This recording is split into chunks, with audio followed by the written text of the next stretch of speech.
38वां संयुक्त राष्ट्रीय अधिवेशन का आज दूसरा दिवस और उस पर भी आज मनुस्मृति दहन दिवस है। इस अवसर पर सोशल मीडिया का जो सब्जेक्ट चल रहा है, इसमें मेरा नाम तो नहीं था, लेकिन फिर भी मुझे बोलने का अवसर दिया, इसीलिए मैं यहाँ पर बैठे सभी लोगों का धन्यवाद करती हूँ, खासतौर वामन मेश्राम साहब का कि उन्होंने मुझे समय दिया और आप सभी लोग मुझे सुन रहे हैं, इसलिए आप सभी को भी मेरा सैल्यूट। जय भीम, जय बोलिवासी साथियों। ये आज का जो सब्जेक्ट है, उस सब्जेक्ट में भारत में सोशल मीडिया पर नए नए नियम लागू करके मूल्यवासी बहुजन समाज के आंदोलन को कमजोर करना एवं मूल निवासी बहुजन पत्रकारों पर झूठा आरोप लगाकर उन्हें गिरफ्तार करना शासक जाति द्वारा किया गया एक षड्यंत्र है। इसका पर्दाफाश करना अति आवश्यक है। भाइयों तथा बहनों, हम लोग जब भी यहाँ पर मिलते हैं तो लोग हमें कहते हैं, मैडम हमें भी बोलने का 2 मिनट अवसर मिलेगा क्या? तो मैं कहती हूँ कि हाँ भाई, आप लिखकर सचिवालय भेज दीजिए, मेश्राम साहब आपको अवसर देंगे। लेकिन उसके लिए जो सब्जेक्ट होता है, उसके बाद हमको गहन चिंतन कर हमको सोच विचार करके उसको बोलने की जरूरत होती है, क्योंकि लाखों लोग हमको सुन रहे हैं। और इस सोच को मेश्राम साहब ने डेवलप किया और हम लोग जब भी कोई कार्यक्रम करते हैं तो उस कार्यक्रम में सब्जेक्ट रखा जाता है, विषय रखा जाता है और विषय के ऊपर हमको बोलना होता है। तो ये सोशल मीडिया जो है, वो जो है मीडिया लोकतंत्र का चौथा पिलर है। मीडिया लोकतंत्र का चौथा पिलर है और चौथा पिलर मजबूत पिलर है और मजबूत पिलर को इन ब्राह्मणों ने खोखला कर दिया है। जैसे दिमाग अपने घर के दीवारों को, लकड़ी को धीरे धीरे अंदर से खोखला करती है, वैसे कि वैसे इन ब्राह्मणों ने हमारे चारों के चारों जो पिलर है उसको दिमाग लग गई है और खोखला कर दिया है। ये जो दिमाग है, उस दिमाग का नाम है ब्राह्मणवाद और ब्राह्मण, इन दोनों ने मिलकर इस पिलर को खोखला कर दिया है। जब बाबा साहब अम्बेडकर जब जिंदा थे, तब कोई इलेक्ट्रॉनिक मीडिया नहीं था, तो उन्होंने प्रिंट मीडिया के माध्यम से हमारे समाज के लोगों को जागरूक करने की कोशिश की। बाबा साहब अम्बेडकर के समय पर कोई कंप्यूटर नहीं था, लेकिन कोई टाइपिस्ट नहीं मिलते थे बाबा साहब अम्बेडकर को। तो तभी बाबा साहब अम्बेडकर क्या करते थे, उन्होंने अपने घर के अंदर एक छोटा सा टाइपिंग मशीन रखा था, उसी टाइपिंग मशीन से वो टाइपिंग करते थे और अखबार छपवाने के लिए देते थे। आज हम लोग बाबा साहब अम्बेडकर का जो भी लिटरेचर है, उन्होंने जो लिखा हुआ है, हम पढ़कर आज यहाँ तक बढ़े हुए हैं। लोगों को जागृति ना हो, लोग पढ़कर जागरूक ना हो, इसीलिए इन लोगों ने क्या किया है, प्रिंट मीडिया के लोगों को ये लोग उनके पर गुनाह दाखिल कर देते हैं और इसके लिए डर के मारे हमारे लोग चुपचाप बैठ जाते हैं। इलेक्ट्रॉनिक मीडिया पर तो हमारे लोग है ही नहीं, लेकिन सोशल मीडिया जो अभी हमारा हथियार बना हुआ है, उस सोशल मीडिया को लोगों को भी, क्योंकि सोशल मीडिया जो है हमारे SC ST OBC के अंदर से गरीब तबका है, जो जिसके पास 2000 का, 3000 का, 4000 का, ज्यादा से ज्यादा 20,000 का मोबाइल रखते हैं। उस 20,000 के मोबाइल से आपकी आवाज दुनिया तक पहुंचाते हैं। ये जो तो दुनिया तक पहुंचाने का सिस्टम हमारे लोग कर रहे हैं, इन ब्राह्मणों को खल रहा है। इसीलिए वो लोग क्या कर रहे हैं, इन छोटे छोटे पत्रकार जो है सोशल मीडिया पर, उनके ऊपर वो लोग गुनाह दाखिल करते हैं और उनके जो द्वारा जो मेहनत करके खबरें लाई जाती है, उसको रोकने की कोशिश कर रहे हैं।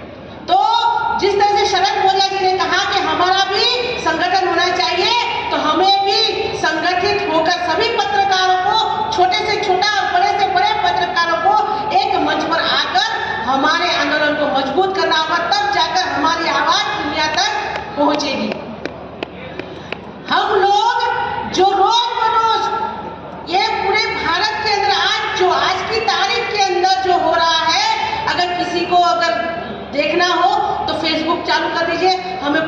जानकारी मिलती है।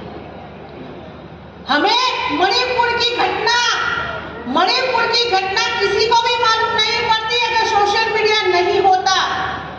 मणिपुर की घटना पूरे भारत की नहीं लेकिन पूरे विश्व की शर्मसार करने वाली घटना थी और महिलाओं को शर्मसार करने वाली घटना थी, क्योंकि महिलाएं आजकल स्टेज पर आकर चिल्लाती है, दहाड़ती है, बोलती है, अपने अंदर की व्यथा को जाहिर करती है और आंदोलन में बढ़ चढ़कर हिस्सा ले रही है। इसीलिए महिलाओं को किस तरह से रोका जाए, इस तरह से इसीलिए उन लोगों ने मनुस्मृति लागू करने के लिए मणिपुर की घटना का आयोजन किया। इस मणिपुर की घटना बहुत ही शर्मसार है।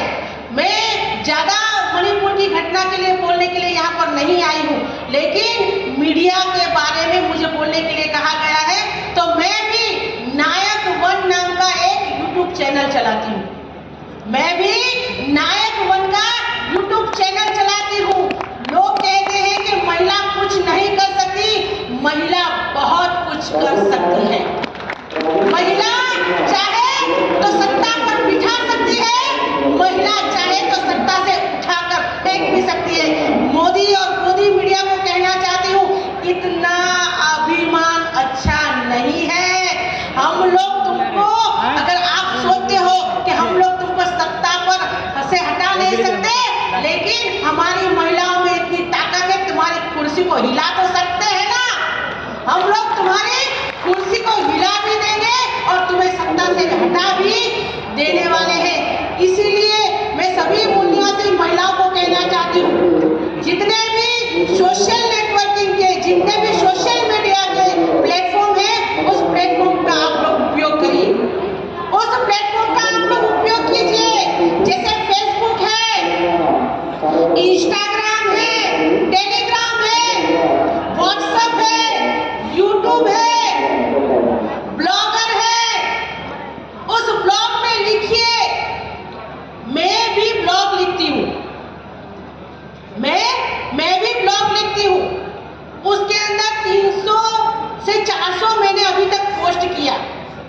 अभी जो मैं पोस्ट करती हूँ तो क्या किया उस ब्राह्मणों ने, क्या किया, वो लोग कहते हैं ये जो आपकी पोस्ट है वो क्या बोलते हैं, वो खिलाफ है। किस खिलाफ? कम्युनिटी के खिलाफ। तो मैंने बोला कि किस कम्युनिटी के खिलाफ है? अगर मैं जो लिख रही हूँ कि ब्राह्मण विदेशी है, तो विदेशी को विदेशी कहना कौन सी गलती बात है? मैं अपने हमारे लोगों के ऊपर होने वाले अत्याचारों के खिलाफ लिखती हूँ, तो कौन सा गलत काम करती हूँ? मैंने जब लिखना शुरू किया तो ब्लॉगर से डॉलरों में पैसे आते हैं, डॉलरों में पैसे आते हैं। जितनी एडवर्टाइज आएगी उतना पैसा आपको मिलता है। तो मेरे ब्लॉग को इन लोगों ने ब्लॉक कर दिया। ब्लॉगर समझ रहा है, क्योंकि उनको लगा कि अगर ये लोगों तक बात जाएगी और इसकी लोगों तक तो बात तो जाएगी, इसको पैसा भी मिलेगा, तो ब्राह्मणों ने मेरा ब्लॉक कर दिया।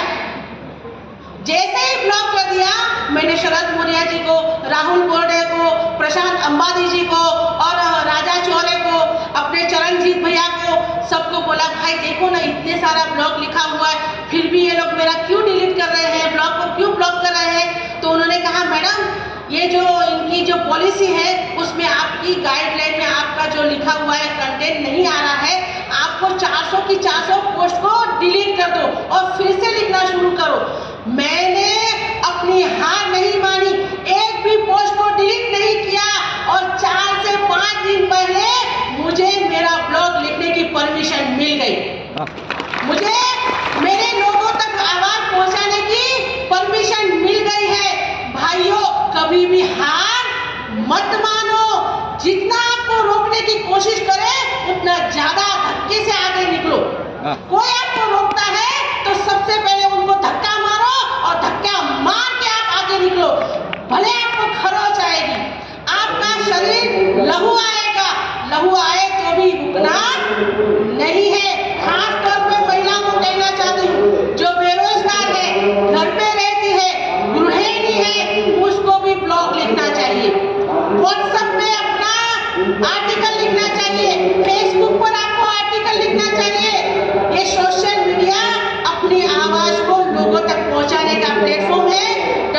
किसी को भी नहीं है। अगर कोई भी आपको डराता है, व्हाट्सएप पे धमकी देता है, फेसबुक पर धमकी देता है, तो उसको 2-4 अपनी तरफ से भी श्लोक बोल दो। आपको कोई भी पोस्ट को डिलीट करने की जरूरत नहीं है, क्योंकि सोशल मीडिया हमारे कारण चल रहा है। पहले जियो ने क्या किया, हमारे लोगों को मुफ्त की आदत डाली। जियो के लोगों ने क्या किया, मुकेश अंबानी ने जियो जब शुरू किया तब फ्री में डेटा देते थे, और आजकल एयरटेल का, जियो का जो भी कार्ड आप यूज करते हो वो 799 का हो गया। 799 का मतलब आपको 4G और 5G की सिस्टम मिलेगी, लेकिन जब भी आप कोई भी पोस्ट को डाउनलोड करते हो तुरंत ही वो गोल गोल घूमना शुरू हो जाता है राउंड में। अरे 5G का पैसा ले रहे हो और आप लोग हमें, हमारा एक पोस्ट हम लोग अगर डाउनलोड करते हैं तो तुम्हारा सिस्टम काम नहीं करता है। तो मैं इस मन से कहना चाहती हूँ, अगर एयरटेल वाले, जियो वाले, जितने भी ये लोग हैं, अगर इसी तरह से उनका काम शुरू रहा तो एक दिन हम सभी भारत के मूल निवासी पूरे के पूरे जितने भी लोग हैं, इनका एयरटेल का जो भी सिस्टम है, जियो का जो भी कार्ड है, उसको हम लोग बंद कर देंगे। कोई भी यूज नहीं करेगा, कोई भी यूज नहीं करेगा। और जब उनके पैसों पर अटैक होगा, हम लोग गाड़ी ही नहीं खरीदेंगे, हम लोग अपना मोबाइल रिचार्ज ही नहीं करवाएंगे, तो उनका पैसा खत्म हो जाएगा, जाना ही पैसा खत्म हो जाएगा, तो वो लोग घुटनों के बल पर आ जाएंगे। बाबा साहब अम्बेडकर के पास से कौन सा मोबाइल था, फिर भी लिखते थे कि नहीं लिखते थे? लाखों के लोगों की तक बात गई, तो हमें मोबाइल की आदत से आप लोगों को मोबाइल की आदत लगा दी है, उस आदत से आप लोगों को बाहर निकलना होगा। क्यों? मोबाइल अगर नहीं देखते 2 मिनट तो लगता है जैसे कुछ मर गया हो, हम अनाथ हो गए हो, ऐसा लगता है। मोबाइल की आदत हमें, जैसे हमारा बच्चा 2 मिनट ना हो तो चलेगा, लेकिन मोबाइल 2 मिनट दूर नहीं होना चाहिए। हमारा आदमी 2 मिनट भले दूर न चला गया हो, लेकिन मोबाइल 2 मिनट भी बाहर नहीं रहना चाहिए। तो हमें ऐसी जो हमारी ये जो ड्रग्स जो हम सुनते हैं ना, ड्रग्स, सिगरेट, तंबाकू की आदत, ये तंबाकू और ड्रग्स से भी खतरनाक आदत मोबाइल की आदत है। इस मोबाइल की आदत को आप लोगों को छोड़ना होगा, और हमें इन मीडिया वाले को, ब्राह्मण और बनिया मीडिया को, हम लोगों को अपनी ताकत दिखाना होगा। भाइयों तथा बहनों, आप लोगों ने मुझे सुना, इसके लिए धन्यवाद। जय भीम, जय